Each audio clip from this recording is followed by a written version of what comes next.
தம்பதியர் ஒற்றுமை மலர வரங்கள் நல்குவார் தேனீஸ்வரர். சித்ரா பௌர்ணமி நாளில் சிவதரிசனம் செய்தால் சகல ஞானமும் யோகமும் பெறலாம். ஆனி மாத பௌர்ணமி தினத்தன்று தேவர்கள் அம்பிகையின் நாமத்தை சொல்லியபடி தியானமும் தவமும் செய்தால் அம்பிகையின் அருள் கிடைக்கும். இந்த நாளில் விரதமிருந்து சிவாலயத்தில் உள்ள முருகப்பெருமானை வழிபட்டால் எண்ணிய எண்ணங்கள் ஈடேறும்.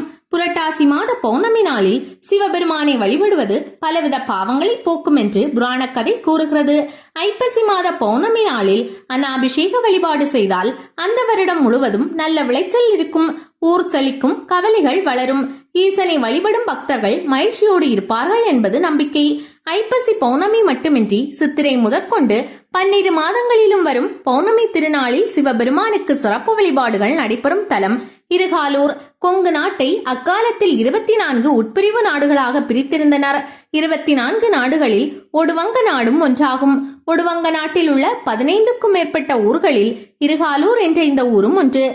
இந்த ஊரின் கிழக்கு திசையில் ஒரு கால்வாயும் மேற்கு திசையில் ஒரு கால்வாயும் ஓடியதால் இரு கால்வாய் ஊர் என வழங்கப்பெற்று வந்து தற்போது இருகாலூர் என மருவிவிட்டதாகவும், இருகால் என்றால் 2 காற்று என்றும், தென்மேற்கு பருவக்காற்று வடமேற்கு பருவக்காற்று என இரு காற்றுகளால் இப்பகுதியில் பெய்யும் மழையின் தன்மையை அடிப்படையாக கொண்டு இருகாலூர் என பெயர் அமைந்ததாகவும் இரு குறிப்புகள் உள்ளன. நம் நாட்டிற்கு திருக்கோயில்கள் யாவும் நாற்றாங்காலாக அமைந்துள்ளன. அந்த வகையில் இக்கிராமத்தில் பல நூற்றாண்டுகளுக்கு முன்னோர்களால் சிவாலயம் கட்டப்பெற்று வழிபாடுகள் சிறப்பாக நடைபெற்று வந்துள்ளது. இப்போதைய ஆட்சி செய்து வந்த மன்னர்களால் திருப்பணிகள் கண்ட இந்த ஆலயம் அந்நியர் படையெடுப்புகளுக்கு பின்னர் சிதிலமடைந்து காலப்போக்கில் பராமரிப்பு இல்லாமல் வழிபாடின்றி முற்றிலும் சிதைந்து போயிருந்தது. பின்னர் கோயம்புத்தூர் மற்றும் இருகாலூர் சிவபக்தர்களை கொண்டு தேனீஸ்வரர் அருட்பணி மன்றம் துவங்கி 20/10/2002 அன்று திருவாசக முற்றோத்தலை அடியாளர்கள் நிகழ்த்தியுள்ளனர். அன்றைய தினமே புதிய இடத்தில் ஆலய திருப்பணி கால்கோள் விழா நடைபெற்றுள்ளது. ஊர் பொதுமக்கள், ஆன்மீக அன்பர்கள், சிவனடியார்கள் பலரது உழைப்பு பொருளுதவியாலும் திருப்பணி நிறைவு பெற்று 22/1/2006 அன்று விமர்சையாக திருநறிய தீந்தமிழ் திருக்குட நன்னீராட்டு பெருவிழா நடைபெற்றுள்ளது. சிவலிங்க திருமேனியராக எழுந்தருளி தேனாய் இன்னமுதமாய் தித்திக்கும் இறைவனுக்கு தேனீஸ்வரர் என்ற பெயராலும், எத்திரம் நின்றான் ஈசன் அத்திரம் அவளும் நிற்பாள் என்பதற்கு ஏற்ப அம்மையும் ஆருயிர்க்கு தேனாய் அருள் புரிதலால் இறைவி தேன்மொழி அம்மை என்ற பெயராலும் போற்றி வணங்கப்படுகிறார்கள். கடந்த சில ஆண்டுகளுக்கு முன்பு 2வது திருநறிய தீந்தமிழ் திருக்குட நன்னீராட்டு பெருவிழா நடைபெற்று ஆலயம் புதுப்பொலிவுடன் காட்சியளிக்கிறது. கிழக்கு நோக்கிய ஆலயத்தின் அழகிய தோரண வாயிலில் நுழைந்ததும் மகாமண்டபம் உள்ளது. மகாமண்டபத்தில் பலிபீடத்தை அடுத்து நந்தியம்பெருமான் வீற்றிருக்கிறார். அத்த மண்டபத்தினுள் நுழையும் முன்னர் விநாயகர், முருகன் தரிசனம் கிடைக்கின்றது. கருவறையில் இறைவி தேன்மொழி அம்மை அற்புத தரிசனம் தருகின்றாள். இறைவி சன்னதியின் இடப்பாகத்தில் உள்ள சன்னதியின் அத்த மண்டபத்திற்கு எதிரே பலிபீடத்தை அடுத்து நந்தியம்பெருமான் தரிசனம் கிடைக்கிறது. கருவறையில் இறைவன் தேனீஸ்வரர் சிவலிங்க திருமேனியராக அருள்வாளிக்கிறார். அடிக்கடி வாழ்வில் பிணக்கு ஏற்பட்டு மனக்கசப்படையும் தம்பதியர் இத்தலை இறைவனை வேண்டினால் அவர்களுக்கு ஏற்படும் மனக்கசப்பு நீங்கி வாழ்வில் இனிமை சேர்த்து தம்பதியர் ஒற்றுமை மலர வரங்கள் நல்குவார் தேனீஸ்வரர். பெரும்பாலான சிவாலயங்களில் இறைவனின் இடப்பாகத்தில் அம்மை சன்னதி கொண்டிருப்பாள். அவிநாசி, கொடுமுடி, குரங்குத்தலை முதலிய இடங்களில் வலப்பாகத்தில் அம்மை அமர்ந்திருக்கும் நிலை உண்டு. இருகாலூர் தலத்தில் இதேபோல் அம்மை வலப்பாகத்தில் அமைந்திருப்பது தனி சிறப்பாகும்.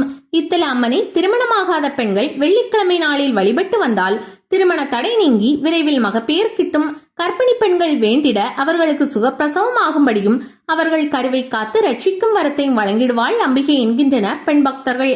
தல விருட்சங்களாக காசி வில்வ மரமும் மகாவில்வ மரமும் உள்ளது. திருக்கோயிலின் பின்புறம் தென்பகுதி வடபகுதிகளில் பூஜைக்கு தேவையான மலர்களின் செடிகள், கனிகளின் மரங்கள் வளர்க்கப்பட்டு வருகிறது. வெளிச்சுற்றில் நால்வர் பெருமக்கள் சண்டிகேசர் தனித்தனி சன்னதிகளில் அருள்பாலிக்கின்றனர். ஒவ்வொரு பௌர்ணமி நாளிலும் நிறை நிலவு வழிபாடு என இப்போதி பக்தர்களால் போற்றி மாதந்தோறும் இத்தலத்தில் சிறப்பாக வழிபாடு நடைபெற்று வருகிறது. இந்த நாளில் பக்தர்கள் அகத்தூய்மை மன தூய்மையுடன் கருவறைக்குள் சென்று தாமே இறைவன் தேனீஸ்வரருக்கு திருமஞ்சனம் செய்கின்றனர். பக்தர்களை சிவனுக்கு அபிஷேகம் செய்து வழிபட்டு வாழ்வில் ஏற்றமடைந்தவர்கள் ஏராளம். ஒவ்வொரு பிரதோஷத்தின் போது மாலை 4 மணிக்கு மேல் சிறப்பு வழிபாடு துவங்குகிறது. பிரதோஷ விரதம் மேற்கொண்டு இத்தலம் வந்து வழிபட்டு திருமணம் கைகூடியவர்கள், பிள்ளை பாக்கியம் கிடைக்க பெற்றவர்கள், வாழ்வில் வறுமை நீங்கி சகல காரியங்களில் வெற்றி கிடைத்து சகல சௌபாக்கியங்களை பெற்றவர்கள் ஏராளம் என்கின்றனர் பக்தர்கள். மகா சிவராத்திரி நாளில் 4 கால பூஜைகள் சிறப்பாக இத்தலத்தில் நடைபெறுகிறது. இந்நாளில் இப்போதைய சுற்றியுள்ள பக்தர்கள் திரளாக வழிபாட்டில் கலந்து கொள்கின்றனர். இங்கு பெண்கள் சிவராத்திரி விரதம் இருந்து பூஜை செய்கிறார்கள். இதனால் மிக சிறந்த கணவன் வாய்க்கப் பெறுகிறார்கள். இந்த தலம் அமைந்துள்ள இடம் ஈரோடு மாவட்டம் நம்பியூர் காவிலிப்பாளையம் வழியாக புன்சை புளியம்பட்டி செல்லும் சாலையில் 5 கிலோமீட்டர் தொலைவில் இத்திருத்தலம் உள்ளது. இருகாலூர் பேருந்து நிறுத்தத்தில் இறங்கி சற்று தூரம் நடந்தால் கோயிலை அடையலாம். பேருந்து வசதி உள்ளது. நம்பியூரிலிருந்து கால் டாக்ஸி, ஆட்டோ வசதி உள்ளது. தரிசன நேரம் காலை 6 மணி முதல் 11 மணி வரை, மாலை 4 மணி முதல் 7 மணி வரை.